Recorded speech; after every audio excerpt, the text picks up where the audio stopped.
ছয়টি আসন ভবিষ্যতে বৃদ্ধি হতে হতে একদিন তারা হয়তোবা রাষ্ট্র ক্ষমতায় তারা আরোহণ করবে।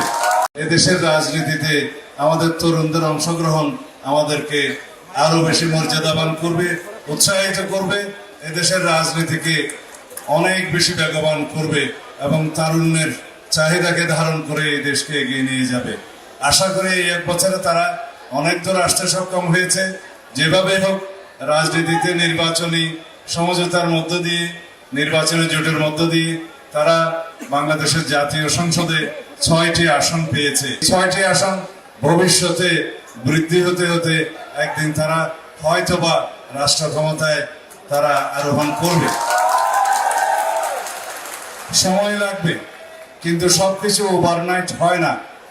এবং আমি আশা করি রাজনীতির এই কণ্ঠকাকীর্ণ মাঠে যাতে সবাই উত্থান পতনকে আমরা মেনে নেই। এই উত্থান পতনকে যারা মানতে পারেনি তারা রাজনীতিতে টিকে থাকেনি। এই রাজনীতিতে মানুষের চাহিদাকে যারা ধারণ করবে এবং জনগণের চাহিদাকে সমুন্নত রেখে এদেশের সকল মানুষকে রাজনীতিতে অংশগ্রহণ করার জন্য উৎসাহিত করবে, সেরকম একটি রাজনীতি বর্তমান প্রজন্ম চায়, আগামীর প্রজন্ম চায়। আমরা সনাতনী রাজনীতিতে এখন আর বিশ্বাস করি না। আমরা ইতিহাসের দিকে কেবল যাই না, আমরা ভূগোলের দিকেও যেতে চাই। আগের জমানায় আমরা দেখতাম এই 52 ভাষা আন্দোলন 47, 71 দিয়ে শুরু করে বক্তব্য শেষ করতে করতে তার আর বর্তমানের জন্য আর কিছু থাকে না বক্তব্যের। আমরা এখন রাজনীতি করব বর্তমানের জন্য, ভবিষ্যতের জন্য। এই ভবিষ্যৎ নির্মাণের জন্য আমি এনসিপির এই রাজনীতিতে এই অংশগ্রহণ এবং এই জাতিকে নেতৃত্ব দেওয়াকে আবারও মনে করে আমাদের জন্য একটি রাজনৈতিক বিশাল বিজয়। গণতন্ত্রের মাঠে শত ফুল ফুটবে। অনেক ফুলকে আমরা দেখেছি যারা শুধু রাজনৈতিক সাইনবোর্ড হিসেবে ব্যবহৃত হয়, কিন্তু এনসিপি যেন সত্যিকার অর্থে দেশের মানুষকে প্রতিনিধিত্ব করে, এদেশের জনমানুষের আকাঙ্ক্ষাকে ধারণ করে। 2024 জুলাইয়ের ছাত্র গণ অভ্যুত্থানের শহীদের প্রত্যাশা এবং আকাঙ্ক্ষাকে যেন বাস্তবায়ন করে, সেই রকম রাজনীতি তারা করবে। এবং তাদের ম্যানিফেস্টো দেখে আমি উৎসাহিত হয়েছি।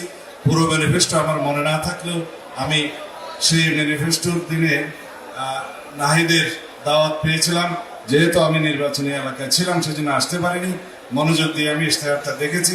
আশা করি সেই নির্বাচনী ইশতেহার সময়ে সময়ে এখানেই স্ট্যাটিক না থেকে যুগের চাহিদা অনুসারে, তারুণ্যের চাহিদা অনুসারে, এদেশের জনমানুষের প্রত্যাশা এবং আকাঙ্ক্ষা অনুসারে সেই ইশতেহার এবং রাজনৈতিক উদ্দেশ্য এবং গঠনতন্ত্র এবং ঘোষণাপত্র পাল্টাবে।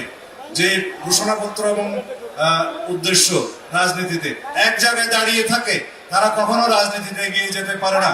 আমি আশা করি আমার তরুণ বন্ধুদের এটা মনে থাকবে যে সময়ের চাহিদা অনুসারে এবং মানুষের প্রত্যাশা এবং আকাঙ্ক্ষা অনুসারে আমাদের ইশতেহার এবং রাজনৈতিক উদ্দেশ্য, আমাদের কর্মসূচি পাল্টাবে এবং সময়ের সাথে সেটা অ্যাডজাস্ট করে নিতে হবে। তাহলে এই রাজনীতিতে টিকে থাকা যাবে।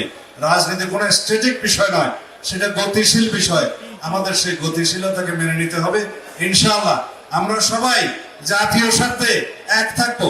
জাতীয় সংসদে আমাদের মধ্যে তর্ক হবে, বিতর্ক হবে, বহুমত হবে, কিন্তু জাতীয় স্বার্থে আমরা ঐক্যমতে থাকবো এবং জাতীয় স্বার্থকে প্রাধান্য দিয়ে আমরা জাতীয় সংসদকে আলোচনার কেন্দ্রবিন্দুতে পরিণত করব। আগে আমি বলতাম জাতীয় সংসদটা ছিল বিন্দু, কেন্দ্র ছিল অন্য জায়গায়, গণভবনে। সুতরাং আমরা সেই জায়গা থেকে বেরিয়ে এসেছি। এখন জাতীয় সংসদ হবে আলোচনার কেন্দ্রবিন্দু। জাতীয় সমস্ত ইস্যুতে সেটা আমরা আলোচনা করে বিতর্কের মধ্য দিয়ে আমরা জাতিকে একটি দিক নির্দেশনা দিতে পারবো। এই জাতির চাহিদা অনুযায়ী, প্রত্যাশা অনুযায়ী, আমাদের শহীদের আকাঙ্ক্ষা এবং প্রত্যাশা অনুযায়ী। ধন্যবাদ আপনাদের সবাইকে। আসসালামু আলাইকুম ওয়া রাহমাতুল্লাহ।